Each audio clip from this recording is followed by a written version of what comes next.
Hello welcome friends, welcome to pharma Veda Gyan. नई vacancy निकली है गवर्नमेंट वैकेंसी परमानेंट बेसिस पर, जिसमें कि आपको जूनियर मेडिकल लैब टेक्नोलॉजिस्ट की ये वैकेंसी रहेगी। टोटल पोस्ट आपकी 40 पोस्टों पर ये नोटिफिकेशन निकला है। ग्रुप सी की लेवल 5 की वैकेंसी रहेगी, जिसमें कि 19 पोस्टें आपको जो हैं अनरिजर्व कैटेगरी की मिलेगी। इसके साथ ही जो है 3 पोस्टें जो आप यहाँ पे देख रहे होंगे वो ईडब्ल्यूएस कैटेगरी की है। इसके साथ ही यहाँ पे 10 पोस्ट आपको जो है ओबीसी कैटेगरी की है और 5 पोस्ट आपको एससी एसटी कैटेगरी की आपको देखने को मिलेगी। तो ये जो है आपकी कैटेगरी कुछ इस तरीके से आपको देखने को मिलेगी, जिसमें कि 40 पोस्टों पर ये आपका नोटिफिकेशन निकाला गया है, जो कि रहेगा एम्स गोरखपुर में। तो ये गवर्नमेंट वैकेंसी रहेगी परमानेंट बेसिस पर। सिंगल डे एग्जामिनेशन आपको इसमें देखने को मिलेगा और 90 मिनट्स का जो एग्ज़ाम इसमें रहेगा। तो क्या सिलेक्शन प्रोसेस है, किस तरीके का सिलेबस है, किस तरीके से आपको प्रिपरेशन करनी चाहिए, अगर आपको इसका study material, notes, previous year question paper चाहिए या फिर कोई डाउट है, तो आप हमें व्हाट्सएप में जो है टेक्स्ट मैसेज कर सकते हैं। व्हाट्सएप नंबर आपको जो है डिस्क्रिप्शन बॉक्स में मिल जाएगा। तो सारी डिटेल्स के बारे में बात करते हैं, क्वालिफिकेशन किस तरीके से रहेगी। इसके साथ ही जो नया एम्स सीआरए आने वाला है, तो वो भी आपको बहुत जल्द देखने को मिलेगा, उसके बारे में भी हम आगे डिस्कस करेंगे। तो वीडियो को मेक श्योर पूरा देखें और सारी गाइडेंस आपको मिल जाएगी किस तरीके से रहेगा। तो क्वालिफिकेशन अगर आप देख लें तो इसमें सबसे पहले आपका 12th होना चाहिए, जिसमें कि जो सब्जेक्ट रहेंगे वो फिजिक्स, केमिस्ट्री या फिर आपका बायोलॉजी या फिर बॉटनी आपका जो है होना चाहिए। तो पीसीबी जो है आपका होना चाहिए। इसके साथ ही यहाँ पे जो है कंडीशन दो अलग अलग दी गई है, मतलब क्वालिफिकेशन दो अलग अलग दी है। पहली क्वालिफिकेशन डिस्कस कर लेते हैं, जिसमें कि 12th के बाद 2 ईयर का रेगुलर डिप्लोमा होना चाहिए मेडिकल लैब टेक्नोलॉजी में और फ्रॉम अ रिकॉग्नाइज्ड यूनिवर्सिटी। तो इसमें जो है 1 साल का एक्सपीरियंस आपका जो है होना चाहिए, जो कि मिनिमम 100 बेड का हॉस्पिटल होना चाहिए। तो अगर आपने डिप्लोमा करा है एमएलटी का, तो 100 बेड का हॉस्पिटल आपका होना चाहिए 1 साल का एक्सपीरियंस के साथ, या फिर आपने ग्रेजुएशन करा है जिसमें कि आपका 12th होना चाहिए पीसीबी से, जिसमें कि आपका जो ग्रेजुएशन है वो कौन कौन से सब्जेक्ट से हो सकता है। पहला है BSc in medical lab technology, मतलब एमएलटी आपने करा हो, या फिर आपने मेडिकल लेबोरेटरी टेक्नोलॉजी से जो है किया होना चाहिए। तो यही आपकी जो है क्वालिफिकेशन होनी चाहिए।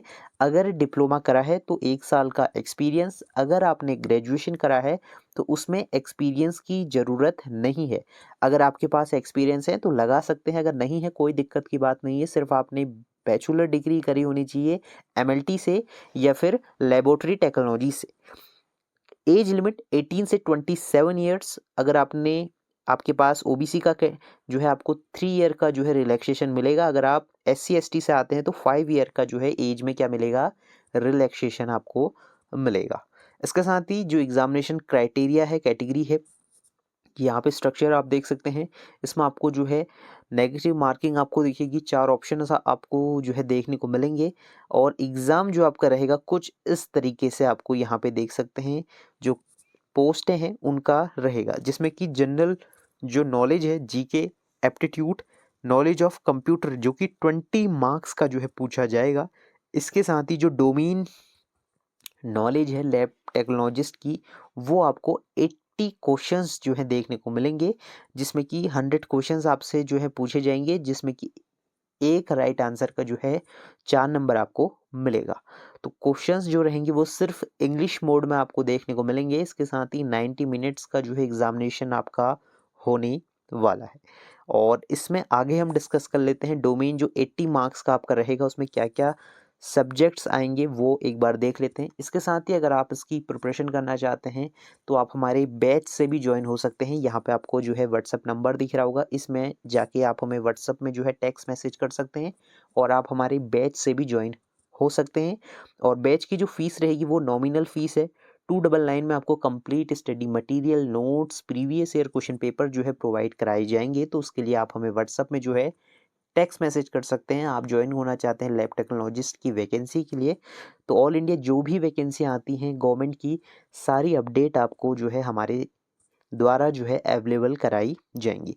तो डोमेन सब्जेक्ट से जो क्वेश्चंस बनेंगे आपके, जो कि 80 मार्क्स के रहेंगी, जिसमें कि आपकी anatomy, physiology, general biochemistry, pharmacology के क्वेश्चंस आपको मिलेंगे, जनरल माइक्रोबायोलॉजी, इम्यूनोलॉजी से क्वेश्चंस रहेंगे। इसके साथ ही आपको जो है साइटोलॉजी के क्वेश्चंस रहेंगे। इसके साथ ही सिस्टमेटिक बैक्टीरियोलॉजी से क्वेश्चन रहेंगे, वायरोलॉजी से, माइकोलॉजी से क्वेश्चंस मिलेंगे। इसके साथ ही आपको हेमेटोलॉजी के क्वेश्चन, ब्लड बैंक के क्वेश्चंस आपको मिलेंगे, सोशल मेडिसिन, क्लिनिकल बायोकेमिस्ट्री और हेप्टोपैथोलॉजी और साइटोलॉजी के क्वेश्चंस रहेंगे। इसके साथ ही आपके और भी कुछ टॉपिक जो हैं देखने को मिलेंगे। तो ये आपके जनरल टॉपिक रहने वाले हैं। इन टॉपिक से जो है काफ़ी अच्छे लेवल के क्वेश्चंस पूछे जाते हैं, अलग अलग लेवल के क्वेश्चंस जो है आपको मिलेंगे। तो 80 क्वेश्चंस जो है इनमें से आपके पूछे जाएंगे, अलग अलग जो है रहता है, नंबर ऑफ क्वेश्चंस जो है अलग अलग फ्लक्चुएट करते रहते हैं, लेकिन जो टॉपिक्स रहेंगे वो आपको कुछ इस तरीके से ही देखने को मिलेंगे। साइटोलॉजी के क्वेश्चंस रहेंगे। इसके साथ ही सिस्टमेटिक बैक्टीरियोलॉजी से क्वेश्चन रहेंगे, वायरोलॉजी से, माइकोलॉजी से क्वेश्चंस मिलेंगे। इसके साथ ही आपको हेमेटोलॉजी के क्वेश्चन, ब्लड बैंक के क्वेश्चंस आपको मिलेंगे, सोशल मेडिसिन, क्लिनिकल बायोकेमिस्ट्री और हेप्टोपैथोलॉजी और साइटोलॉजी के क्वेश्चंस रहेंगे। इसके साथ ही आपके और भी कुछ टॉपिक जो हैं देखने को मिलेंगे। तो ये आपके जनरल टॉपिक रहने वाले हैं। इन टॉपिक से जो है काफ़ी अच्छे लेवल के क्वेश्चंस पूछे जाते हैं, अलग अलग लेवल के क्वेश्चंस जो है आपको मिलेंगे। तो 80 क्वेश्चंस जो है इनमें से आपके पूछे जाएंगे, अलग अलग जो है रहता है, नंबर ऑफ क्वेश्चंस जो है अलग अलग फ्लक्चुएट करते रहते हैं, लेकिन जो टॉपिक्स रहेंगे वो आपको कुछ इस तरीके से ही देखने को मिलेंगे।